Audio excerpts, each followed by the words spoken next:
Another story I heard about myself. This one happened in high school. We had this teacher in high school whose kid went to our high school. His name was Mr. McNamara, and his son Jake McNamara went to our high school. He was a sophomore when I was a senior, so he was 2 years behind me. And Mr. McNamara was an asshole. And one weekend, he and his wife decided to leave town, which you should never do if you're an asshole. And Jake McNamara decided to throw a party at the teacher's house. Hooray! And everyone around town heard about it, and we all got up individually and thought, okay, let's go over there and destroy the place. I walked into this party, everyone I had ever met was there, and everyone was drinking like it was the end of the world. People were drinking like it was the Civil War and a doctor was coming to saw our legs off. It was totally unsupervised. We were like dogs without horses. We were running wild. I walked down to the basement. They had a pool table in the basement. One dude took a running start and threw his body onto the pool table and broke it in half. Another kid found out which room was Mr. McNamara's and went upstairs and took a shit on his computer. So the party was going great. I'm standing in the basement and I'm holding a red cup. You've seen movies. And I'm standing there and I'm holding a red cup and I'm starting to black out. And I guess someone said like, something police. And in a brilliant moment of word association, I yelled, fuck the police! Fuck the police! And everyone else joined in. 100 drunk white children yelling, fuck the police. With the confidence of guys who have like already been to jail and aren't afraid of it anymore. You know, that like, I serve my nickel, you come and take me confidence. But white children. The reason someone had said something police was because the police were there.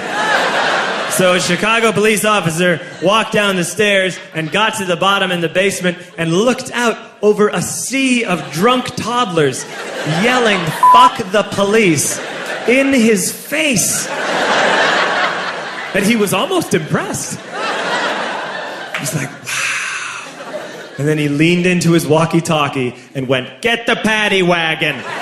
And my friend John, who is now a father, this man now has a baby, he grabbed a 40, smashed it on the ground, and yelled, scatter!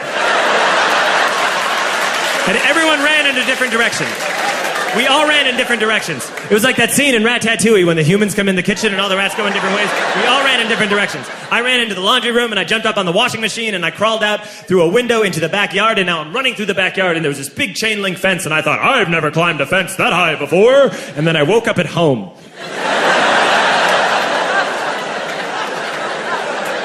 On Monday, I went to school because that's what we did back then.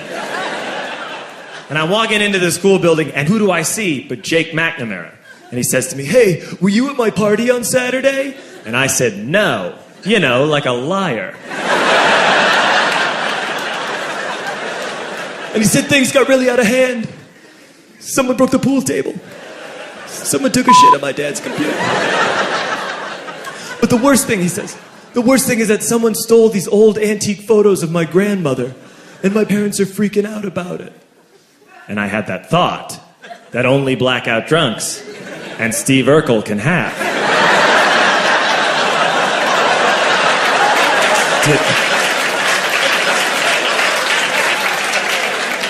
Did I do that? I figured, no, I wouldn't have done that. But I was never sure until 2 years later. Relax. I'm playing video games with this kid named Alex that we also went to high school with. 2 years later, we've graduated by now. We're playing video games for a couple hours. And then Alex says to me, hey, come here, I want to show you something. And he takes me into his bedroom. And then he takes me into a side room off of his bedroom. Never a good thing to have. And he shows me a tiny room that is covered wall to wall in stolen antique photos from different people's parties over the years.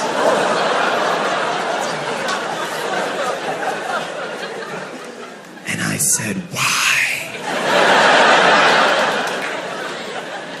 Why do you do this? And Alex said, because it's the one thing you can't replace.